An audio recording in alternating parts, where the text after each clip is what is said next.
Lazy Sunday morning, as you can see. Just taking care of a couple of errands. Now I'm gonna go ahead and get this man's beard dyed. He started noticing, when I was doing my grays and how easy and quick it was. He said, hey, what about my beard? So now when I go to Sally's Beauty Supply, you all know I love Sally's Beauty Supply because I do everything at home, trim up and color. Nothing fancy, but the basics to save a few bucks. And now he wants his done. So I do his beard from time to time when he's feeling like he wants to be extra, So we'll do that, take care of that, and then I'll probably show you all. I'm gonna be seasoning a pork roast. I'm gonna make some barbecue sandwiches.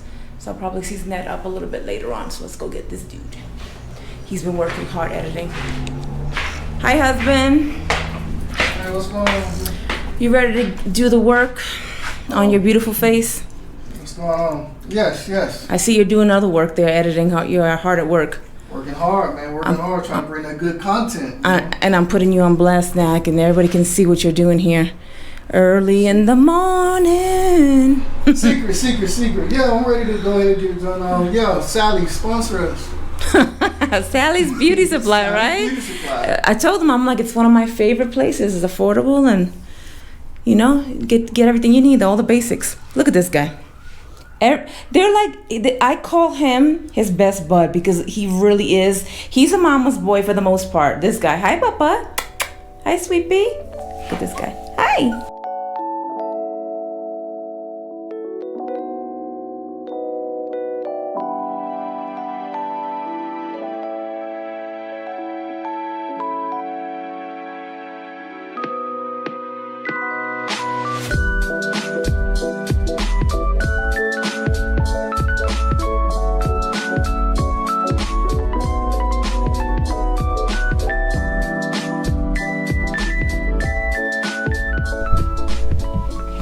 See what I need to get this man's gray beard done. Do I have the color? Yep. I have enough left over. Perfect. So I don't do any measurements because I'm pretty much a pro at this now. Not even for myself, really. Unless I'm doing some kind of highlighting or something, which I'm not, obviously. I'm using the permanent 2NN for him because sometimes he liked, I did black for him before, but it was a little bit, to me, in my opinion, it was a little bit too harsh because his natural hair is like a dark brown, so it worked out better just doing the 2NN. I think they were out of another color that I was looking for, but he doesn't even need a lot. Honestly, a little bit goes a long way for him. Like a little tad bit, honestly. You'll be surprised.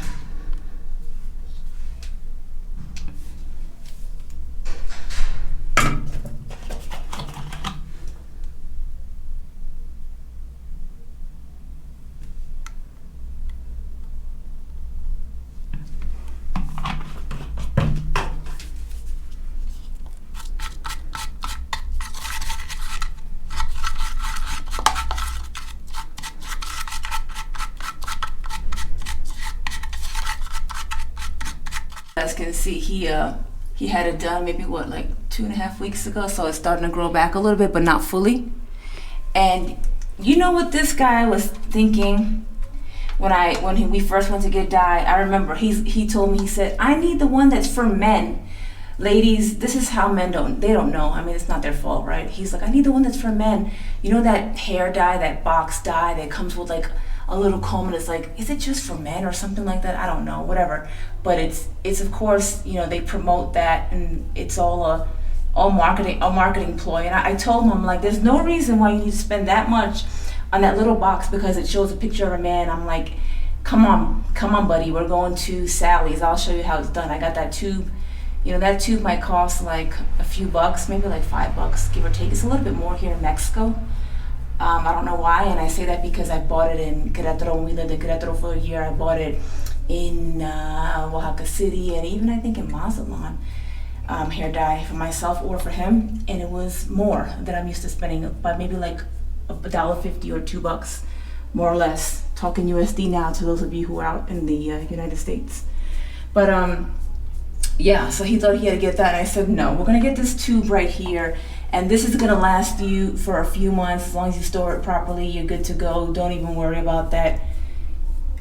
It was quite interesting how he thought that he needed to get the just for men. Of I course. need to get the just for men. How would I know what to get? I want to have a beard looking like Rick Ross. Listen, you don't want to look like Rick Ross. You look better than Rick Ross. And actually, I was telling them when you running the dogs down while I was mixing up your hair dye, your beard dye, I should say, excuse me, your just for men dye. How I used to line up the back of your hair, and I said if I could find a photo that I may have that photo that I took when we were out in the mall, and I was like admiring my work, and I'm like, oh, I did a good job in that lineup.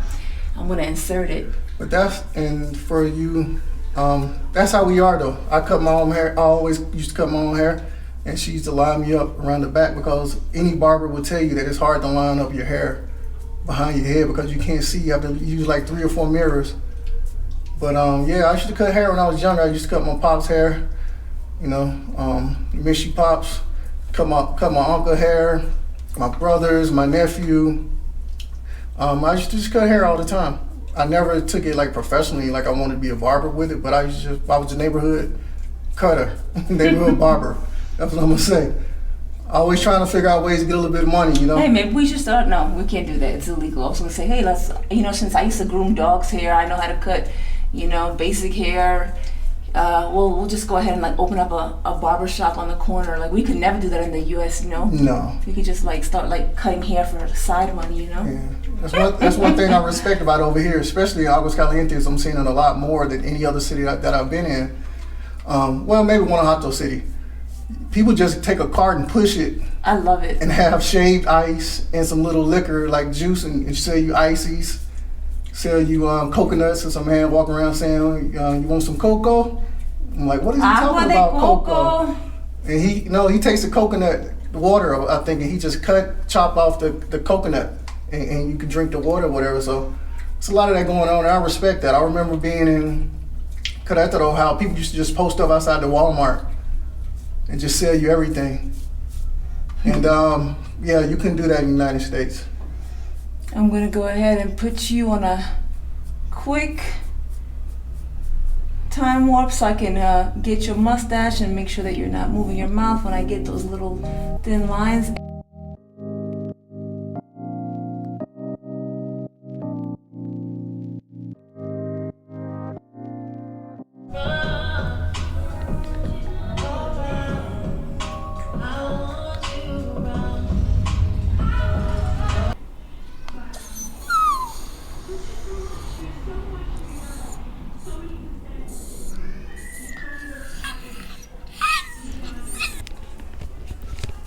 All right, guys, he should be done by now. We're waiting patiently. Husband, are you done? Come on now, the people are waiting.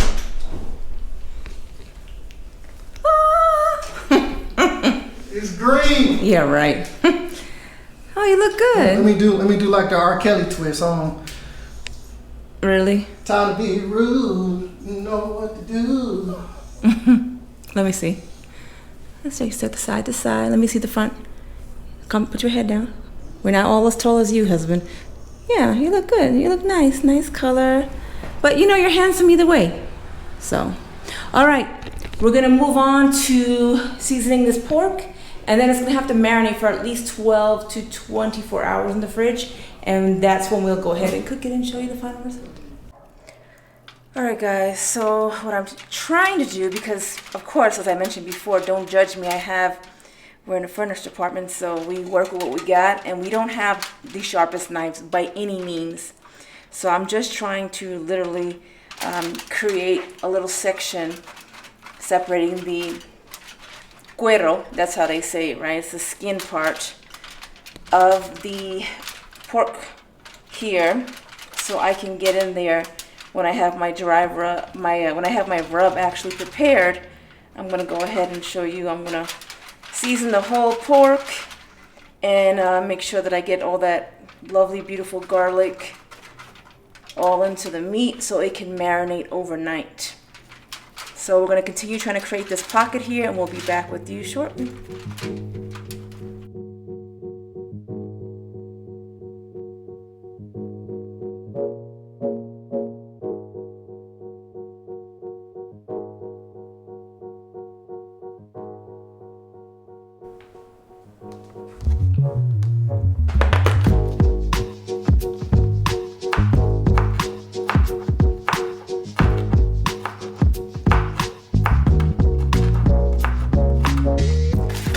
so we did what we can do with this knife. As you can see, here's the flap.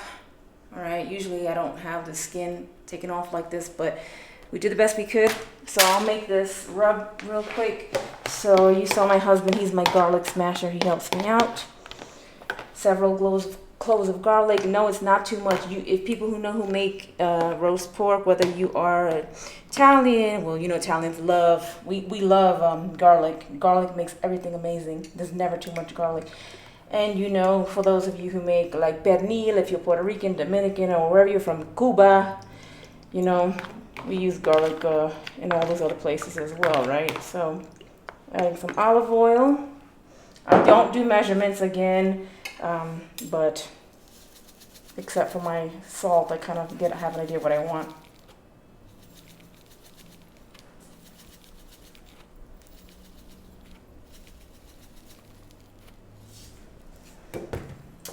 Of course, so we did olive oil. I have some leftover oregano. I'll add some more for my new packet. Oregano makes everything better as well.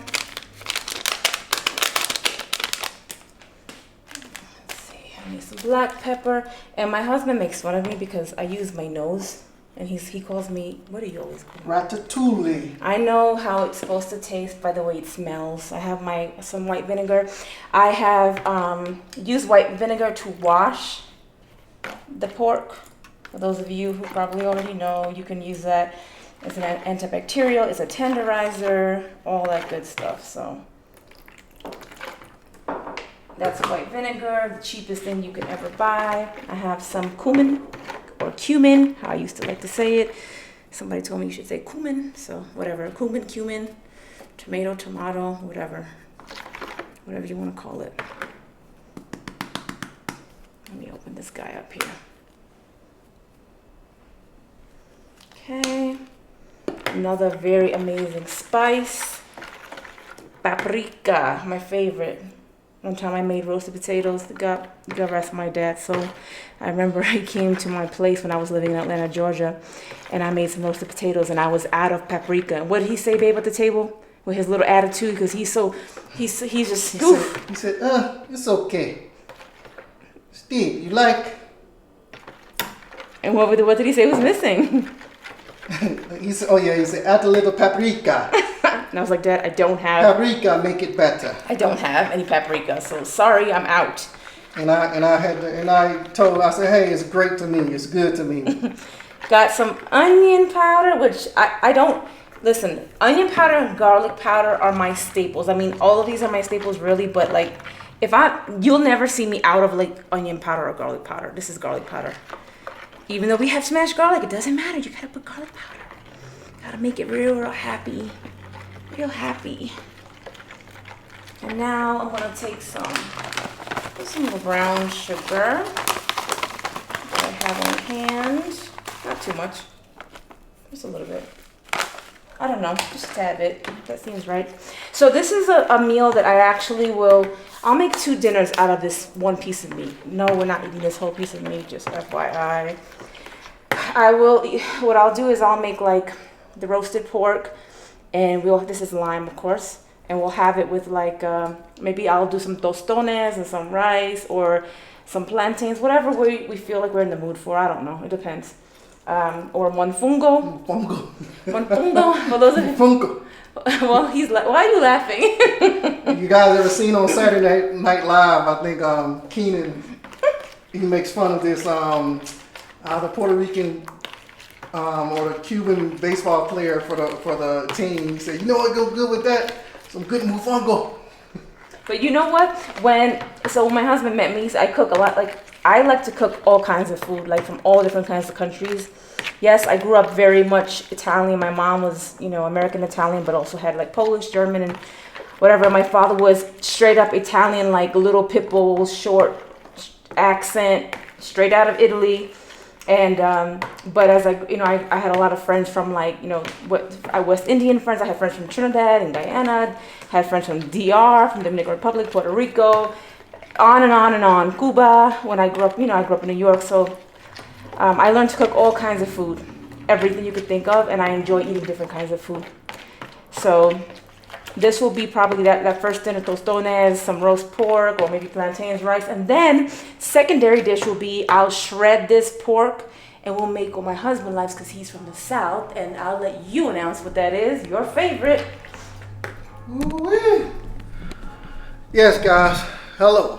I'm from the South. You know, born in Mississippi, pretty much like raised in Atlanta, Georgia. But in Mississippi, I remember the barbecue pit spots. You know, Mom, I know you watching this. You know what I'm talking about. All the barbecue spots that we used to have over there. You can just smell it. They used to roast they used to slow cook the meat. Then make the barbecue sandwich and put like a little coleslaw on it. And then put the little spicy sauce on it. Perfect. And then when I went to Atlanta, there's a spot I took my wife to this spot called Fat Matt's Barbecue.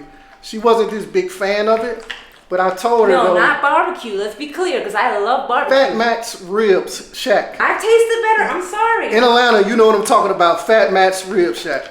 To me, those ribs like tender. They were cooked right.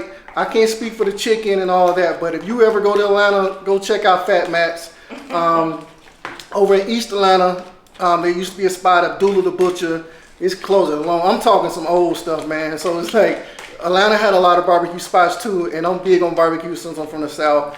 I remember going over to Idaho. A friend of mine, he always used to get on the grill, and he used to bring me barbecue and stuff like that. And he can get down too, you know. So that's just something that I'm big on, barbecuing.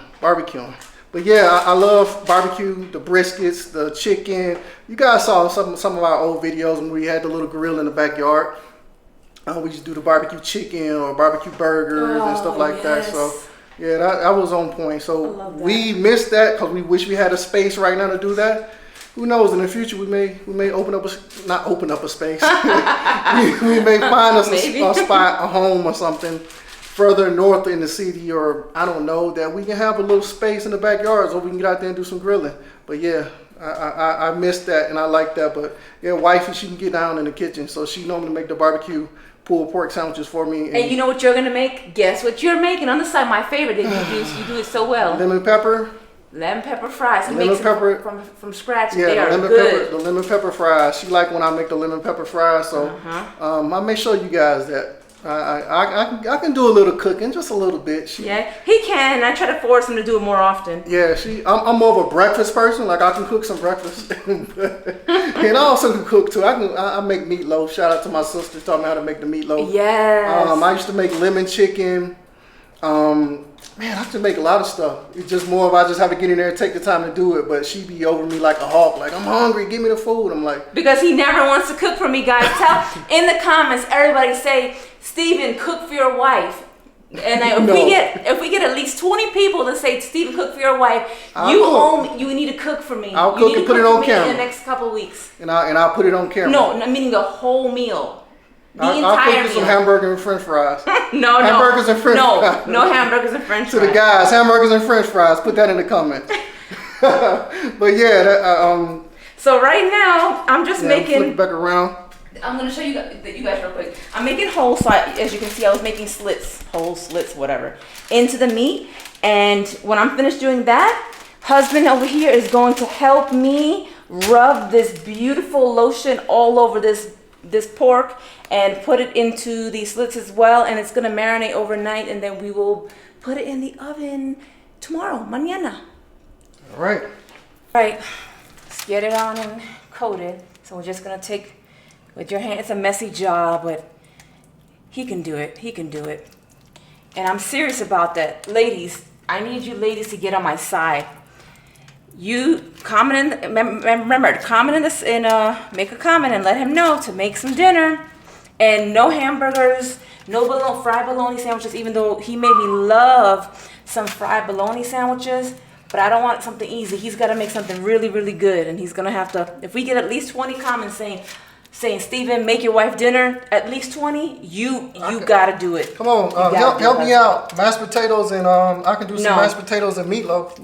No, you've done that for me before. I want something brand new. I can fry some fish. I want something special. I want to be surprised and get the bottle of wine and everything. It's going to be a special night for me. Speaking of which, we still haven't opened up that bottle of mezcal. Oh, from Oaxaca. Yeah, we've been holding on to that. For what? I don't know. But you know what? That reminds me, let's flip it over and then we can come back to the front. That reminds me, for those of you who are just popping into our channel now, yes, we're having a lot of fun. You see us slathering up a big chunk of pork, but I just want you all to know we do a lot of informative content on our channel. So there's a lot that you can find from how to obtain your temporary residency in Mexico. We've been living, well, I'll let you do the honors, husband. For you guys that are new, we have been living in Mexico almost, I'm gonna say almost 2 years. So a little bit of like a year and a half, más o menos. And we started out in Santiago de Queretaro, which is a hot spot right now. So. And we said it was gonna happen. Yeah, we said it was gonna happen. And we kind of predicted that a little bit, but we were trying to keep it on the hush. But yeah, we started out in Santiago de Queretaro. We have done everything in Santiago de Queretaro, showing you all the neighborhood tours. We're the only channel that do it over there, that have done it over there, showing you neighborhood tours. We showed you vet expenses. We took our little guy Joe Kesha to the vet. We also just showed you the malls over there. We walked around. We showed you we had shown you like 2 or 3 different malls. And also we have a lot of other informative videos about services, about getting gas, because they will rip you off over there, not only in Querétaro, just in Mexico in general. I guess, we were told that from our old previous landlord. You have to watch them filling up they watch the meter. Watch the meter. We've shown you apartment tours over there too. We've rented two apartments over there. Cost of living. Yep. Multiple cost of living. All over the place. And we've gone to a lot of Pueblo Mágicos in Querétaro. It's a lot of Mexico travels. We've done a lot of Mexico traveling. We were in Leon, Guanajuato. We're in a lot of places. So yeah. So I think you covered everything else. What else, anything else you think we missed? We did the residency. We shown residency. We've there's a lot of information. A lot of information about Mexico. We've been over here. We have our residency, temporary residency. My wife just dropped a renewal video, so be sure to check that out. And I don't know what else to say. Like we're very informative. We're very thorough about what we do. So our videos are a little bit longer than some. But they're long for a reason, because we go around, we truly show you everything what's going on in the cities that we are in. Oh, that's just to say, you may have popped in now and watching this, Sunday daily vlog of living in Mexico, simple life in Mexico. But we have a lot of other information. Be sure to check out our library. So that's it with the pork. And make sure you give this video a thumbs up and make sure you comment. Yep. We end it like we always end it. Yes, we'll end it as we always do. Live the life that you were meant to live. Keep a grateful heart. And remember, why not now? All right, guys. Peace.